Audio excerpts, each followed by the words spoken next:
মালদায় দুলাল সরকার খুনে আত্মসমর্পণ, অন্যতম অভিযুক্ত বাবলু যাদবের আত্মসমর্পণ। মালদা আদালতে আত্মসমর্পণ অন্যতম অভিযুক্ত বাবলু যাদবের। আমার সঙ্গে সেবক রয়েছে, সেবকের সঙ্গে কথা বলবো।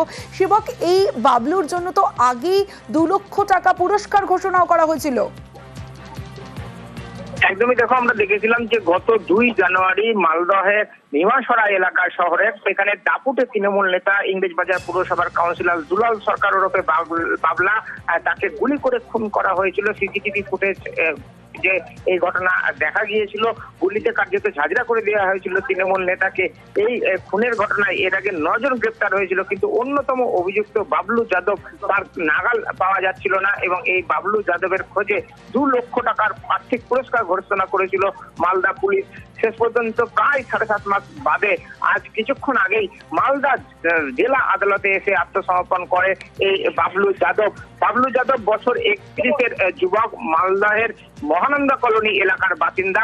দুলাল সরকারের যে অফিস বা বাড়ি তার কাছাকাছি এলাকাতেই এই বাবলু যাদব তার বাড়ি বা তার ডেরা, সেখান থেকেই দুলাল সরকারের গতিবিধির নজর রাখা এবং দুলাল সরকারের খুনের যে পরিকল্পনা তৈরি তাতে কিন্তু বাবলু যাদব গুরুত্বপূর্ণ ভূমিকা নেয়, এমনটাই পুলিশ জানিয়েছিল এবং তারপর থেকেই তার খোঁজ চলছিল। বিহার এবং ঝাড়খণ্ডের বিভিন্ন জায়গায় ডেরা বদলে আত্মগোপন করেছিল বাবলু যাদব, এমনটাই কিন্তু পুলিশ সূত্রে আমরা খবর পাচ্ছি।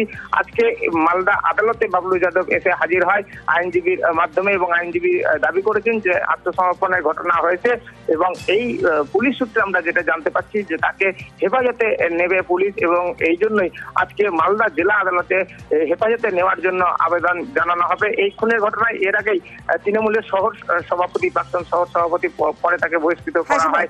এই নরেন্দ্রনাথ তেওয়ারি সহ 9 জন গ্রেপ্তার হয়েছিল। একমাত্র বাবলু যাদবের খোঁজ মিলছিল না। এবার কিন্তু বাবলু যাদব পুলিশের নাগালে, পুলিশ হেফাজতে নিয়ে আর কি তথ্য পায় বা এই খুনের ঘটনার পুরো পরিকল্পনা বা ক্রাইম কিভাবে হয়েছিল তা কতটা দ্রুত নিশ্চিত করে বের করা যায়, এখন সেটাই দেখার। বেশ।